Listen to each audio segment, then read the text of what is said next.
আসসালামু আলাইকুম সবাইকে। আশা করি সবাই ভালো আছেন, সুস্থ আছেন। গত 3 তারিখের ভিডিও নিয়ে চলে আসলাম। 3 তারিখে আমার মামাতো বোনের বার্থডে ছিল, যার কারণে আমি সকাল সকাল মামার বাসায় চলে গিয়েছিলাম। আর সারাদিন কোনো ক্লিপ নেওয়া হয়নি, যেহেতু মামার বাসায় অনেক দিন পরে গিয়েছি, মামির সাথে কথা বলছিলাম, তাই এটা হচ্ছে বিকালের ভিডিও। একটু ছাদে গিয়েছিলাম ঘোরাঘুরি করার জন্য, তারপর সোজাসুজি রাতের খাবারে চলে এসেছিলাম। আমি থাকবো না বলে মামি তাড়াহুড়ো করে এখানে সবজি রান্না করেছিল, মুরগি রান্না করেছিল, গরুর কলিজা, তারপর পোলাও, আরও অনেক কিছু রান্না করেছিল, কিন্তু সব কিছুর ভিডিও নেওয়া হয়নি, যেহেতু খাচ্ছিলাম, খাওয়ার টাইমে ভিডিও করেছিলাম। তো এখানে আমি খাচ্ছিলাম, পাশে আমার হাজব্যান্ড, আমার মামাতো বোন, মামি সবাই একসাথে খাওয়া দাওয়া করে কেক কেটে নিয়েছিলাম, কারণ আমি বাসায় চলে যাব, তাই তাড়াহুড়ো করে খাওয়া দাওয়া শেষ করে কেক কাটছিলাম। আমরা একটু ঘরের মধ্যেই আমরা নিজেরাই কেক কেটে একটু সবাই মজা করছিলাম।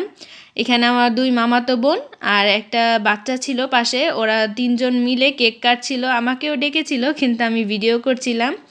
তো এখানে সবাই মিলে কেক কাটাকাটি শুরু করে দিয়ে দিল। কেকটা আসলে অনেক মজাই ছিল। তারপর আমি তাড়াহুড়ো করে কেকটা খেয়ে বাসায় চলে আসলাম। এখানে এই তো এখন কেক খাওয়া শুরু হবে। পাশে আমার মামা ভিডিও করছিল, আর এখানে এই যে আমার মামাতো বোন দুজনকে খাইয়ে দিচ্ছিল, আর আমার মামাতো বোন আমাকে ডাকছিল যে আপু আসো তোমাকে খাওয়াই দিই। তারপর আমি একটু গেলাম। আমার অবস্থা দেখে কেউ বিরক্ত হবেন না, আমি ঘরের মধ্যে ছিলাম দেখে পাগলের মতো হয়ে আছিলাম। তারপর এইখানে আমার মামাতো বোন আমার হাজব্যান্ডকে খাইয়ে দিল। তারপর এই তো ওর মন বলছিল আমাকে কেন দাও না, তারপর মামিকে একটু জোর করে খাওয়ালো। তারপর আমরা কেক খাওয়ার পর বাসায় চলে আসলাম। সারাদিন আর কোনো ভিডিও নেওয়া হয়নি, রাস্তায় যেহেতু অন্ধকার, এটার আর কি ভিডিও করব।